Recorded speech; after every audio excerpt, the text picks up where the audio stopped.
Ya, bisa lebih bersemangat lagi. Shalom.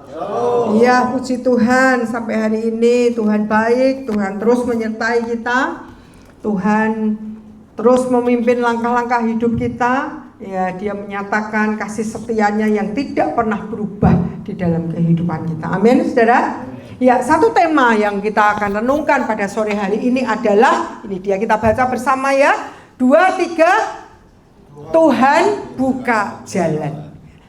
Sekali lagi, 2, 3, Tuhan buka jalan. Amin. Ya, Keluaran 14 ayat 15 sampai dengan 31 kita lihat, dan kita akan baca ayat ini dengan bergantian dan bersama-sama supaya kita dapat menyimak dengan baik. Multimedia ya bisa menampilkan. Bisakah muncul di mestinya bisa, karena minggu kemarin sudah bisa ya. Kalau tidak bisa saya akan membacakan dari, bisa, oke, bisa agak lebih besar mungkin, agak dikesat. Nggak bisa. Oke. Kelihatan nggak, saudara? Bisa membaca dengan baik? Bisa ya? Saya yang ya, kita akan membaca dengan bergantian ayat-ayat ini. Ya, saya akan memulai di ayat 15, nanti saudara 16, begitu selanjutnya sampai ayat yang ke-31. Ini adalah berbicara tentang bangsa Israel yang menyeberangi Laut Teberau. Ya, firman Tuhan berkata, berfirmanlah Tuhan kepada Musa, mengapakah engkau berseru-seru demikian kepadaku? Katakanlah kepada orang Israel supaya mereka berangkat. Engkau angkatlah tongkatmu dan ulurkanlah tanganmu ke atas laut dan belah airnya, sehingga orang Israel akan berjalan dari tengah-tengah laut ke tempat yang kering. Iya, tetapi sungguh aku akan mengeraskan hati orang Mesir sehingga mereka menyusul orang Israel. Tetapi Firaun dan seluruh pasukannya, keretanya dan orangnya yang berkuda, aku akan menyatakan kemuliaanku.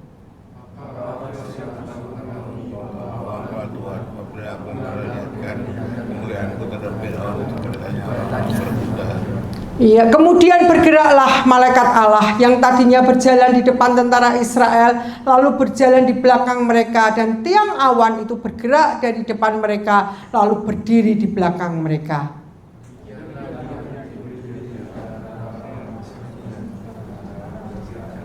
Bagi yang satu awan itu menimbulkan kegelapan, tetapi bagi yang lain sehingga yang satu demi yang lain dapat saling bersama. Iya, demikianlah tiang awan. Lalu Musa mengulurkan tangannya ke atas laut itu, dan Tuhan menguakkan air laut itu dengan perantaraan angin timur yang keras semalam-malaman, sehingga laut itu menjadi tanah yang kering, maka terbelahlah air itu. Lagi, lanjut. Ya, 22, oke, silakan. di tempat yang kering, yang di kiri dan di kanan mereka air dibuat tembok bagi mereka. Orang Mesir mengejar dan menyusul mereka. Segala kuda Firaun, keretanya dan orangnya yang berkuda masuk mengikuti mereka ke tengah-tengah laut.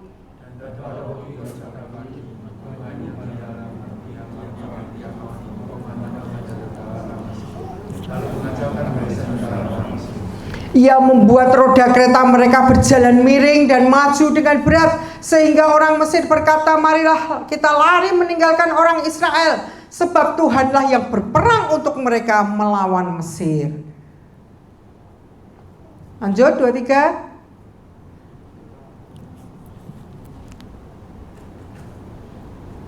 Ya, sudah tidak bisa? Media tidak bisa? Iya. Oke, kalau tidak bisa kita akan berhenti sampai di sini. Nanti poin demi poin kita akan baca sesuai dengan poin demi poin yang ada. Ya, puji nama Tuhan. Ya, sebentar saya akan buka di. Oke, ya. Nah, saudara-saudaraku yang dikasihi Tuhan, ini tadi saya katakan ini adalah poin-poin atau nats yang berbicara tentang ketika umat Israel itu menyeberangi Laut Teberau. Saudara, saya mau berkata bahwa hidup ini itu tidak selalu berjalan dengan mulus, betul ya. Kita bertahun-tahun hidup menjalani kehidupan ini dari bayi, cenger begitu ya, nangis sampai kemudian besar bahkan tua, dewasa dan tua. Ya, hidup ini kita merasakan bahwa sepanjang kehidupan yang kita jalani ini tidak selalu berjalan dengan mulus-mulus saja, betul? Ada kalanya hidup ini penuh dengan hambatan, hidup ini penuh dengan tantangan, ibarat jalan itu ya tidak selalu mulus begitu. Ada jalan-jalan yang terjal yang harus kita lalui. Ada jalan-jalan yang mungkin berkelok-kelok. Ada jalan yang mungkin naik turun ya, seperti apa? Kalau naik turun ya seperti ya jalan yang tidak rata, seperti apa itu kalau ibarat permainan yang ada di apa itu rel coaster ya yang belok-belok naik turun begitu ya. Nah, itulah kehidupan saudara ya, tidak selalu berjalan dengan mulus, istilahnya tidak selalu berjalan di dalam jalan tol yang bisa kenceng lurus terus tanpa hambatan, tidak demikian hidup itu. Kenyataan dan realita yang kita hadapi adalah bahwa di dalam kehidupan ini ya ada banyak hal yang kita alami dan yang terjadi di dalam hidup ini. Ada kalanya mungkin saudara pernah mengalami apa yang namanya jalan buntu, saudara? Ya, ketika kita menghadapi kehidupan ini ternyata ada satu pergumulan, ada satu tantangan, masalah yang seakan-akan itu tidak ada jalan keluarnya. Seakan-akan ini kita berada di dalam jalan yang betul-betul sudah buntu, tidak ada ujungnya lagi, begitu ya. Kita mau kemana itu sudah tidak bisa maju, sudah nggak bisa karena buntu, ya. Kalau mau mundur ternyata kita lihat ke belakang juga, wow, ada bahaya besar, ada banyak tantangan-tantangan lain yang kita hadapi. Nah, itulah kehidupan ini. Nah, saya yakin dan percaya kita mungkin juga ada yang pernah mengalami hal-hal yang seperti itu. Seperti juga, saudara, rupanya sama dengan kondisi umat Israel pada waktu itu yang kita baca di dalam Nats ini tadi dari Keluaran pasal yang ke-14. Rupanya semua umat Israel pun juga mengalami hal yang sama dengan yang mungkin pernah kita alami begitu, yang berada pada satu kondisi yang sudah mentok ya, buntu, tidak ada jalan lagi dan mereka seakan-akan berpikir bahwa waduh sudah mati ini, sudah habislah hidup ini begitu ya, nggak ada lagi hal yang bisa dilakukan. Umat Israel mengalami hal itu, saudara.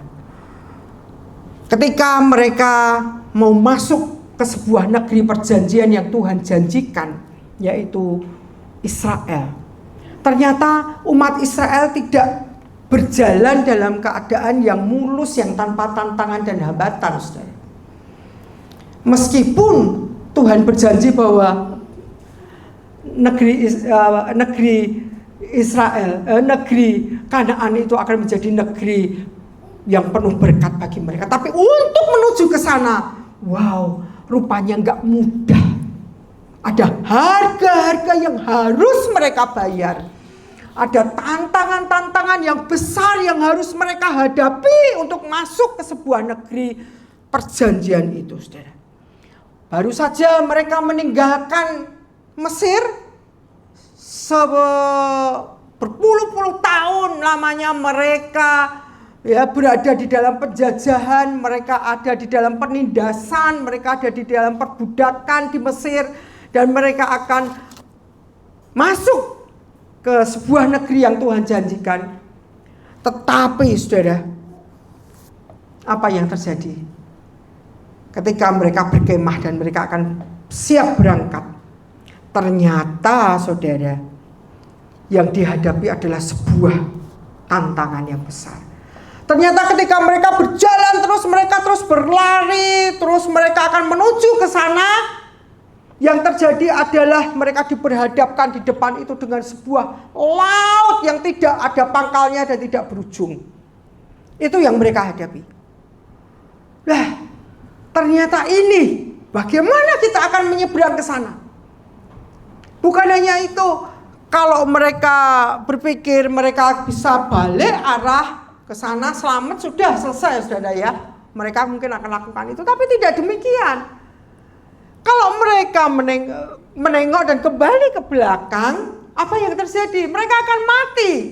Karena di belakang itu ada tentara Mesir yang siap mengejar mereka dan siap membunuh mereka, menangkap mereka. Saudara, secara manusia mereka tidak berpikir mereka tidak akan mampu menyeberangi Laut Tebro itu. Tidak akan sanggup. Tidak ada kapal. Tidak seperti zaman sekarang ada banyak perahu, ada banyak kapal pesiar yang mungkin bisa berlabuh di situ, bisa membawa mereka menyeberang, selesai sudah urusan. Enggak, saudara. Enggak ada juga perahu-perahu yang ada setidaknya yang membawa mereka bisa menyeberang, tidak ada.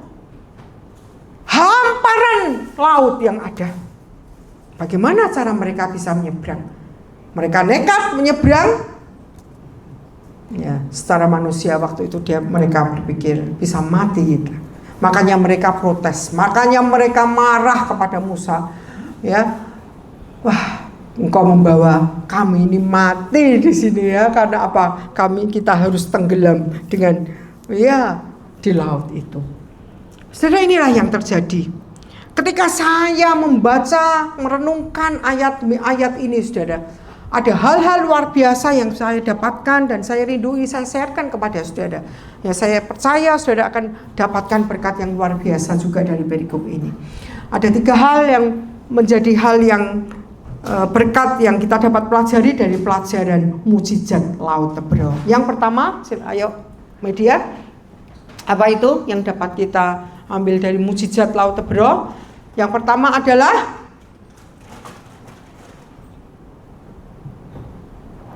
maafkan, ini media kita mengapa lemot? Ini terletak di laptopnya atau bagaimana?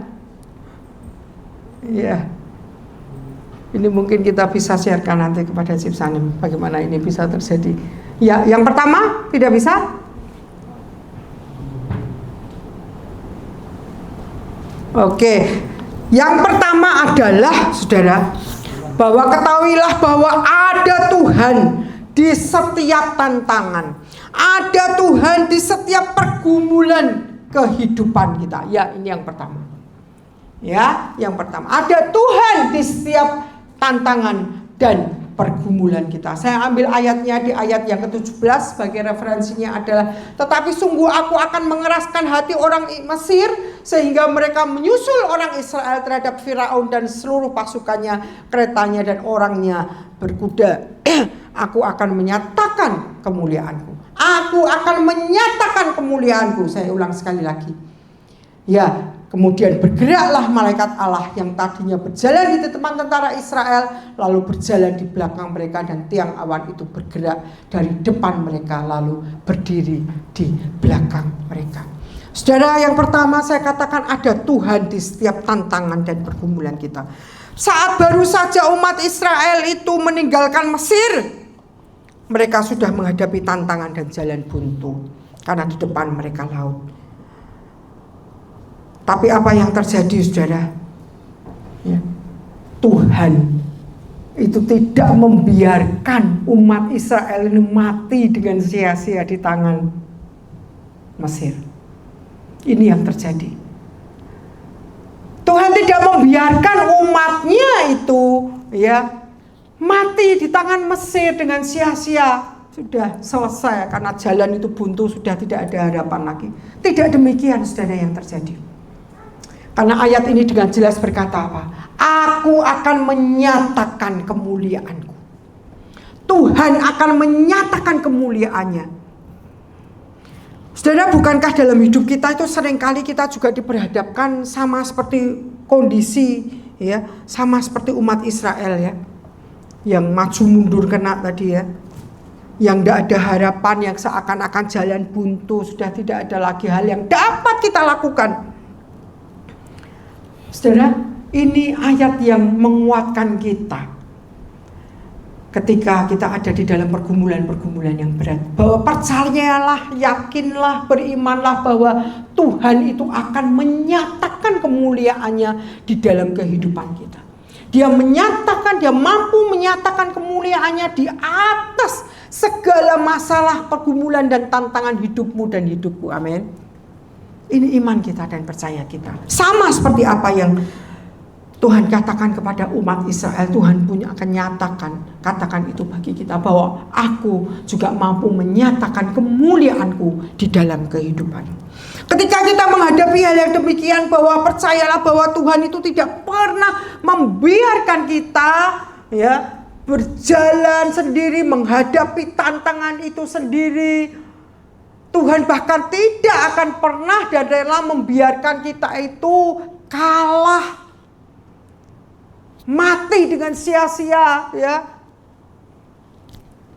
Itulah Tuhan kita. Dia akan membela kita dan menyatakan kemuliaannya dalam kehidupan kita. Jadi sebesar apapun tantangan pergumulan yang kita hadapi, percayalah Tuhan itu ada. Tuhan itu menyertai di dalam kehidupan kita, sama seperti Tuhan itu ada di tengah-tengah umat Israel pada waktu itu. Saudara-saudaraku yang Tuhan kasih dan dikasih oleh Tuhan, Yesaya 43 ayat 2 sampai dengan 3 berkata apa? Ya, saya kutip ayat ini sebagai satu ayat yang sangat menguatkan, yang mendukung akan hal ini.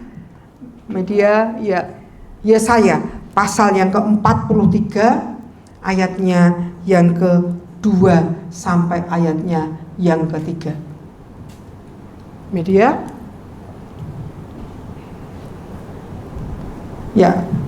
firman Tuhan berkata apa?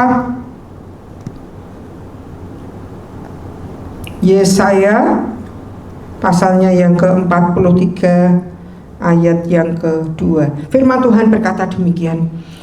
Apabila engkau menyeberang melalui air, aku akan menyertai engkau. Atau melalui sungai-sungai, engkau tidak akan dihanyutkan. Apabila engkau berjalan melalui api, engkau tidak akan dihanguskan. Dan nyala api tidak akan membakar engkau. Sebab akulah Tuhan Allahmu yang Maha Kudus, Allah Israel, juru selamatmu. Aku menebus engkau dengan Mesir dan memberikan Ethiopia dan Sheba sebagai gantimu. Saudara, dengan jelas sekali dikatakan bahwa Tuhan sendiri yang berkata dan berfirman, ketika kita menyeberangi air, kita juga tidak akan tenggelam. Ketika kita melewati sungai-sungai, kita tidak akan dihanyutkan. Ini berbicara tentang apa? Atau ayat yang pertama, judul perikop ini adalah Allah satu-satunya penolongku, kata pemazmur Daud. Jadi pemazmur Daud pun juga menyadari akan hal ini. Dia menuliskan apa yang menjadi latar belakang juga dari penulisan ini, bahwa dia mengingat Israel pada waktu itu yang akan menyeberangi Laut Teberau ini, bahwa mereka tidak akan dihanyutkan oleh air Laut Teberau. Saudara, ini satu bukti bahwa Tuhan itu ada di segala tantangan dan pergumulan kehidupan kita. Saudara yakin dan percaya Tuhan ada di setiap tantangan kehidupanmu? Amin. Apapun yang kau alami, kau tidak berjalan sendiri. Bahkan percayalah bahwa Tuhan akan menyatakan kemuliaannya di dalam kehidupan. Amin. Ini iman dan percaya kita di hadapan Tuhan. Itu yang pertama. Yang kedua, pelajaran apa yang dapat kita ambil dari mukjizat Laut Teberau adalah yang kedua ini. Yuk baca bersama saya, 2, 3. Tuhan akan membuka jalan. Tuhan akan membuka jalan. Firman Tuhan dikatakan bahwa lalu Musa mengulurkan tangannya ke atas laut itu, dan Tuhan menguakkan air laut itu dengan perantaraan angin timur yang keras malam-malaman, sehingga laut itu menjadi tanah yang kering, maka terberahlah air itu. Demikianlah orang Israel berjalan dari tengah-tengah laut di tempat yang kering, sehingga di kiri dan di kanan mereka air itu sebagai tembok bagi mereka. Jemaat-jemaat yang saya kasih di dalam Tuhan, ini yang luar biasa. Kondisi yang saat itu dihadapi oleh umat Israel adalah mereka berpikir bahwa tidak mungkin mereka bisa menyeberangi laut Tebero itu. Karena apa? Tidak ada perlengkapan yang mereka miliki. Mereka tidak bawa pelampung yang bisa membuat mereka renang begitu ya. Tidak mungkin. Ya, kalaupun mereka membawa kuda-kudanya, ya ada yang naik kuda, juga tidak mungkin bisa menyeberangi laut itu, pasti tenggelam dan hanyut kuda-kudanya. Ya, jadi secara akal sehat nggak mungkin mereka menyeberangi laut itu. Ya, mustahil begitu ya, karena pasti mereka akan mati. Tetapi yang luar biasa, saudara, inilah yang terjadi. Ya, ternyata Tuhan itu sanggup membuka jalan. Ketika mereka berpikir bahwa sudah tidak ada jalan lagi yang bisa ada dan mereka lewati di depan, Tuhan itu bisa buka jalan. Amin. Nah, percayalah saudara bahwa Tuhan pun juga pasti akan bisa membuka jalan demi jalan yang kita hadapi saat ini. Meskipun kita merasa mungkin waktu-waktu ini kita sudah buntu, sudah nggak bisa lagi tahu apa yang harus kita lakukan, sudah nggak ada lagi jalan keluar seakan-akan secara manusia dan pikiran kita. Yakinlah dan percayalah bahwa Tuhan mampu membuka jalan-jalan yang tertutup itu menjadi jalan yang terbuka. Ingatlah bahwa memang Tuhan itu tidak akan meniadakan segala tantangan-tantangan dalam hidup kita. Dia tidak berjanji bahwa kau akan berjalan mulus-mulus, gak ada tantangan, gak ada halangan, gak ada masalah, pergumulan. Tuhan tidak berjanji demikian, saudara. Ya, Tuhan tidak janjikan itu. Engkau bisa menghadapi segalanya. Tetapi yang Tuhan janjikan adalah jalan keluar, yang Tuhan janjikan adalah kekuatan. Ya, yang Tuhan janjikan adalah kemenangan. Itu yang Tuhan janjikan. Tantangan pasti ada, hambatan pasti ada, masalah pergumulan pasti ada. Tetapi saudara, Tuhan kita adalah Tuhan yang sanggup membuka jalan dan menyatakan kemuliaannya di dalam kehidupan kita. Ini iman dan percaya kita yang harus kita pegang. Jadi saudara, ketika saudara saat-saat ini menghadapi tantangan pergumulan yang berat mungkin, saya tidak tahu apa yang saat-saat ini menjadi tantangan-tantanganmu pribadi demi pribadi, pergumulanmu saat ini pribadi demi pribadi. Ya. Tapi melalui firman Tuhan ini saya ingin menguatkan saudara bahwa ya melalui setiap tantangan pergumulan di dalam kehidupan kita, ya yakinlah bahwa di dalam Tuhan itu tidak ada jalan yang tertutup. Amin. Karena selalu ada jalan keluar. Karena apa? Karena Tuhan akan selalu membuka jalan itu bagi kita. Ini yang kedua, saudara, yang akan kita. Oleh sebab itu, jangan kita patah semangat. Ya, kita terus harus bersemangat meskipun berat jalannya, terjal jalannya, berkelok-kelok. Ya, meskipun besar tantangannya, tapi kita harus tetap semangat untuk maju dan berjuang. Amin. Karena apa? Karena Tuhan bisa membuka jalan. Dan ketika Tuhan membuka jalan, berarti tidak ada hal yang mustahil yang bisa Tuhan kerjakan. Oleh sebab itu tidak mustahil juga akhirnya umat Israel itu bisa menyeberangi laut Tebero dengan selamat, saudara. Ya, dengan selamat. Tidak ada korban yang mati. Oh ya. Karena ternyata apa? Ternyata Tuhan bisa membelah laut itu dengan keajaiban dan mukjizatnya. Sehingga umat Israel itu bisa berjalan di tengah laut itu. Sampai ke seberang. Dan ajaibnya saudara, ketika umat Israel menyeberangi laut itu, mereka melangkah terus sampai umat Israel habis berjalan laut itu kemudian menjadi tertutup kembali.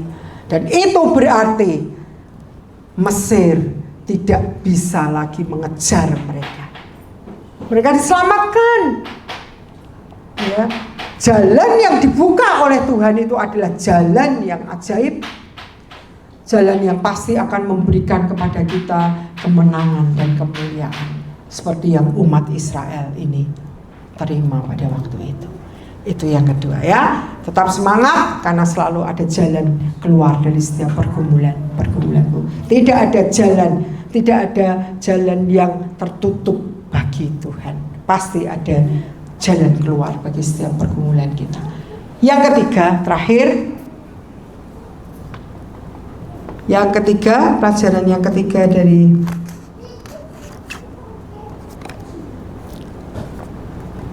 media ketiga. Oke, yang ketiga adalah Tuhan akan menyelesaikannya. Ya, ini dia. Tuhan akan menyelesaikannya. Ya, tentunya menyelesaikannya bagi kita, ya, bagi engkau dan saya. Keluaran 14 ayat 30 firman Tuhan, ya. Firman Tuhan berkata apa? Keluaran pasalnya yang ke-14 ayat yang ke-30. Ya, Tuhan akan menyelesaikannya. Demikianlah pada hari itu Tuhan menyelamatkan orang Israel dari tangan orang Mesir. Jadi ending cerita ini adalah, ending dari peristiwa Laut Teberau ini adalah Tuhan menyelamatkan umat Israel atau orang Israel. Ya, ini endingnya. Ketika Tuhan membuka jalan bagi umat Israel, mereka bisa menyeberangi laut itu berarti masalah selesai sudah. Karena apa, saudara? Ya, musuh di belakang Mesir yang mengejarnya, sudah firman Tuhan mencatat semuanya terhanyut, mati, selesai sudah. Ada kemenangan di sana. Ya, ada jalan keluar dan ada kemenangan. Karena apa? Mengapa bisa selesai masalah?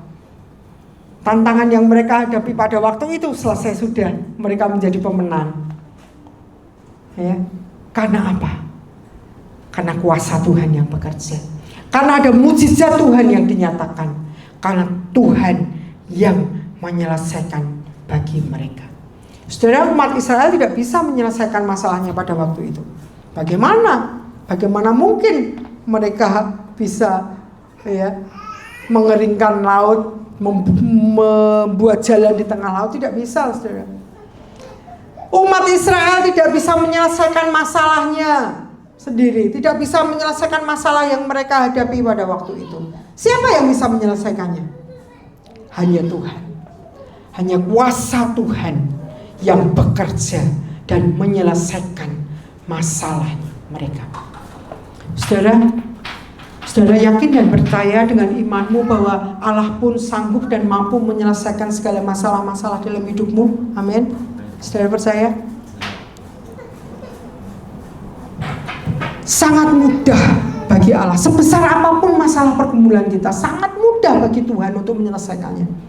Tidak ada perkara yang sulit, tidak ada perkara yang sukar bagi Tuhan untuk menyelesaikan segala tantangan dan pergumulan masalah kehidupan kita. Bagi kita masalah kita besar. Bagi kita masalah kita membuat dunia ini runtuh gitu seakan-akan ya. Bagi kita sudah gak ada lagi harapan, sangat besar. Tapi bagi Tuhan tidak ada yang sulit untuk diselesaikan. Amin. Dia bisa menyelesaikan perkara sesulit apapun yang manusia tidak bisa selesaikan. Allah kita mampu menyelesaikannya. Amin, saudara. Saudara percaya? Ini bila menjadi iman dan percaya kita. Ya, bahwa Tuhan kita sanggup menyelesaikannya dalam hidup kita. Mazmur pasal yang ke-138 ayat 8 berkata, kita baca sama-sama 2, 3. Baru mau dibaca sudah hilang. Ayo, mana medianya? Ya, Tuhan akan menyelesaikannya bagiku. Saya mengajak tadi membaca bersama. Ya, Mazmur. Mana ini medianya? Iya. Oke. 2, 3. Tuhan akan menyelesaikannya bagiku. Ya Tuhan, kasih setiamu untuk selama-lamanya. Janganlah kau tinggalkan perbuatan tangan. Ya saudara, Mazmur Daud berkata, Tuhan akan menyelesaikannya bagiku. Saudara, sepanjang kehidupan Mazmur Daud itu juga sama saudara. Ya, dia menghadapi banyak tantangan, kesulitan. Tapi ini iman dia, dan ini yang dia katakan, Tuhan menyelesaikannya bagi dia. Apapun yang berat yang tidak bisa Mazmur Daud, nyawa sekalipun terancam, Tuhan selesaikan. Makanya dia berkata, Tuhan menyelesaikannya bagiku. Sudah berani dan bisa berkata demikian? Amin. Ya, Tuhan menyelesaikannya bagimu segala pergumulan kehidupan kita. Nah, saudara-saudaraku yang dikasihi Tuhan, 3 hal ini akan menjadi berkat bagi kita, akan menjadi satu kekuatan bagi kita ketika kita menghadapi pergumulan-pergumulan dan tantangan kehidupan ini ya. Percayalah bahwa ada Tuhan yang selalu membuka jalan dalam hidup kita. Saudara, saat ini sekarang kita akan mendengarkan satu kesaksian ya. Nanti kita akan mendengarkan bagaimana beliau ini ya juga beliau mengalami hal yang sama seperti umat Israel pada waktu itu, mengalami jalan yang buntu, yang nggak tahu lagi apa yang harus mereka lakukan, ya sampai ya hampir menyerah begitu karena nggak tahu lagi apa yang harus lakukan. Tapi luar biasa, firman-Nya adalah yang dan amin. Tuhan membuka jalan dengan caranya yang ajaib, dan Tuhan ya, Bapak Ulu dan Bu Dia bisa berkata, Tuhan telah menyelesaikannya bagiku. Amin ya. Saya undang Pak Ulu dan Bu Dia, kita akan mendengarkan ya kesaksian singkat dari beliau. Biarlah ini menjadi kekuatan juga bagi kita, supaya kita tidak mudah menyerah dalam menghadapi pergumulan. Perlu diterjemahkan mungkin Renzi bisa ngomong ya, ini bahasa-bahasa yang sederhana ya. Nanti akan dibantu Renzi untuk menerjemahkan, ada Cip Sanit. Iya. Terlalu formal ya, Pak? Justru nggak formal kita.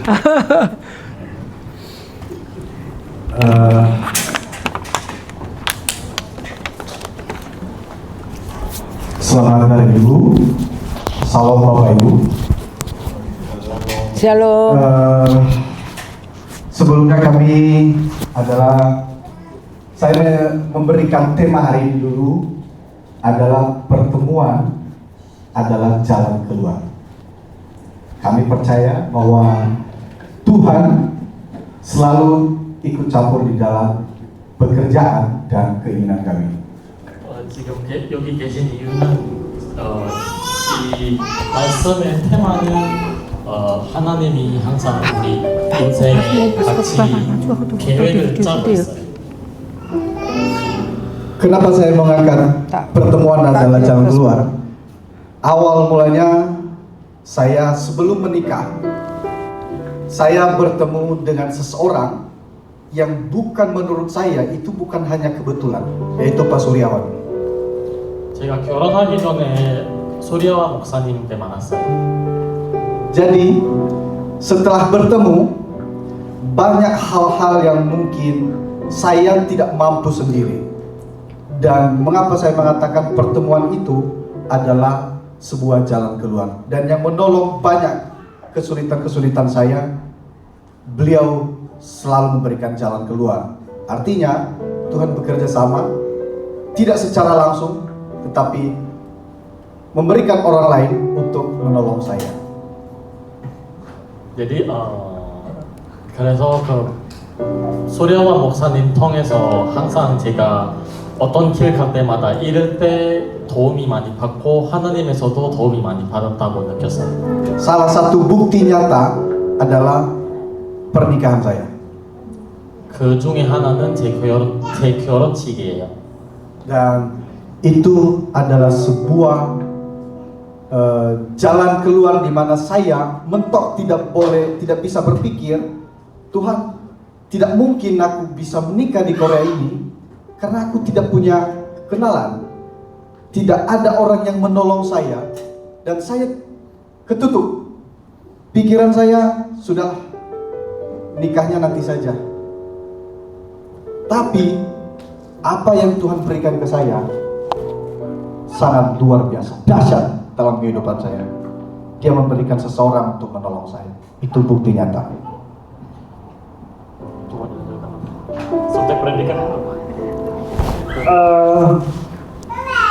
Saya bersyukur bisa bertemu dengan orang-orang di sekeliling jemaat Tuhan yang sudah menolong saya, dan itu bukti nyata Tuhan telah ikut campur dalam diri saya, memberikan orang-orang ini menolong saya. 하나님께서도 많이 감사하고 제 주변에 하나님 통해서 많은 사람들이 저의 인생을 많이 도와줬어요. Dan tambahan salah satunya, karena kesaksian-kesaksian kami banyak sekali dan banyak ditolong juga. Salah satu bukti nyata yang terakhir terjadi dalam kehidupan kami bisa disampaikan oleh istri saya. 여러 가지 중에는 아내분이, 와이프분이 그 말씀 주실 거예요. Shalom, terima kasih atas kesempatan yang diberikan kepada kami. Sungguh luar biasa kasih Tuhan di dalam hidup kami. Banyak hal yang telah terjadi di dalam hidup kami. Banyak pertolongan Tuhan yang Tuhan berikan kepada kami. Sebelum menikah kami mengalami tantangan dan merasa tidak ada jalan. Setelah menikah pun ternyata masih ada tantangan-tantangan lain lagi yang harus kami hadapi. 우리 살면서 결혼하기 전에도 많은 상황이랑 많은 문제는 많이 생기고 결혼하고 나서도 아직까지 많은 문제가 생기고 있어요. Belum lama ini kami mengalami tantangan di dalam masa izin tinggal saya di Korea ini. 최근에 제가 그 체류 자격 때문에 겪어보는 문제가 있었어요. 체류하는 거요. Karena perusahaan tempat saya bekerja terancam bangkrut, jadi tidak bisa memperpanjang kontrak kerja saya. 왜냐면 지금 일하고 계신 공장에서는 계약이 만료되는데 거기서도 연장 안 하기로 했어요. 거기 일자리가 없어서 연장 안 하기로 했어요. Dan waktu yang diberikan untuk mencari kerja itu sangat mepet, hanya 1 bulan sebelum masa izin kerja saya habis. 그리고 새로운 일을 구해야 되는데 체류 기간이 한 달밖에 안 남았어요. 그래서 한 달 동안 시간이 조금 부족했어요. Sangat berat untuk kami karena mencari pekerjaan terutama untuk perempuan di Korea ini sangat-sangat sulit sekali. 특히 근로자한테 특히 여성분 일 구하는 거는 제일 어려워요. 그래서 많이 힘들게 느꼈어요. Setiap hari saya harus berkeliling ke Nodongbu yang ada di Gimhae, di Changwon, di Busan, di Ulsan untuk mendapatkan pekerjaan. 매일매일 노동부 방문해서 김해, 울산, 창원, 부산 다 방문했는데 일자리 구하려고 아직도 못 받았어요.